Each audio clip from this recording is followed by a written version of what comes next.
அப்பேற்பட்ட ஒரு தன்மையை நாம் உருவாக்கி கொள்ள வேண்டும். சக முஸ்லிமை சகோதரர்களை நாம் மகிழ்விக்க வேண்டும், அவர்களை கண்ணியப்படுத்த வேண்டும். யாரையும் தரக்குறைவாக எடை போடக்கூடாது, யாரையும் இழிவாக பார்க்கக்கூடாது.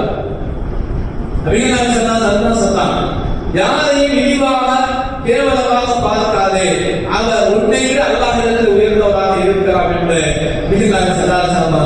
சொல்லி இருக்கிறார் என்று சொன்னால், அப்ப உண்மையிலேயே இன்றைய சர்வதேச தினமாக கொண்டாடப்பட இருக்கக்கூடிய இந்த சகோதர தினத்திலே நாம் ஒரு உறுதிமொழி எடுப்போம்.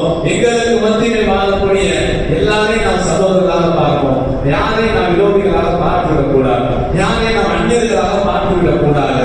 அப்ப யாரையும் எனக்கு வேண்டப்பட்டவன் எனக்கு வேண்டாதவர் அந்த கான்செப்ட் அந்த தன்மைகளை நாம் ஓர கட்டிவிட்டு எல்லோரையும் அனுசரித்து எல்லோரையும் அரவணைத்து வாழக்கூடிய ஒரு வாழ்க்கை தான் அது உண்மையான மகிழ்ச்சிக்குரிய அர்த்தமுள்ள வாழ்க்கை என்பதை நாம் அணுக வைத்துக் கொள்ள வேண்டும். நபிகள் ஸல்லல்லாஹு ஒரு சஹாபி வராங்க, அவங்களோட நபிகள் ஸல்லல்லாஹு விஷயத்தை கேட்கிறாங்க, அத்தஹிப்புல் ஜன்னா, சொர்க்கத்தை நீங்க விரும்புறீங்களான்னு கேட்டாங்க. சொல்லுவோம் என்ன கேட்டாங்க? அத்தஹிப்புல் ஜன்னா, சொர்க்கத்தை நீங்க இது ஆசைப்படுறீங்களா? சொர்க்கத்தை விரும்பாதவர் யாராவது இருக்க முடியும்? அனைவருமே ஆசைப்படுவோம். அவருக்கு சொன்னால் குல்து நான் நாயகமே, நான் சொர்க்கத்தை ஆசைப்படுகிறேன், அதற்குள்ளே முறையை நான் ஆசைப்படுகிறேன் என்று சொன்ன பொழுது நபிகள் ஸல்லல்லாஹு அற்புதமான ஒரு வார்த்தை சொன்னாங்க.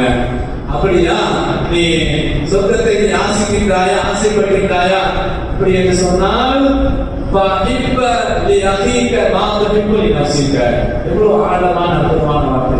ரசூலுல்லாஹ் சொன்னாங்க, நீ எதை விரும்புகின்றாயோ, எதை நீ ஆசைப்படுவாயோ, எதை நீ எதன் மீது அன்பு வைப்பாயோ அதையே உன் சகோதரனுக்கு நீ ஆசைப்படு, அப்பொழுது சொர்க்கத்தில் நீ எளிதாக நுழைந்துவிடலாம் என்று நபிகள் ஸல்லல்லாஹு அலைஹி சொல்லியிருக்கிறாங்கன்னா, அப்ப நம்ம வாழக்கூடிய வாழ்க்கையில அல்லாஹ் நமக்கு நிறைய பொருளாதாரத்தை கொடுத்திருக்கான், நமக்கு அல்லாஹ் வசதி வாய்ப்புகளை கொடுத்திருக்கிறான். அப்ப அந்த வசதி வாய்ப்புகளை கொண்டு நாம் பிறருக்கு உதவி செய்யக்கூடிய, பிறரை சகோதரத்தை உணர்வோடு பார்க்கக்கூடிய அந்த நிலைமையிலே நாம் வாழ வேண்டும். கண்டிப்பாக அதிலே ஒரு பகுதி தான் என் சகோதரன் எங்கே பாதிக்கப்பட்டாலும் அவருக்காக வேண்டி நாம் துஆ செய்ய வேண்டும். அது நம் மீது கடமை.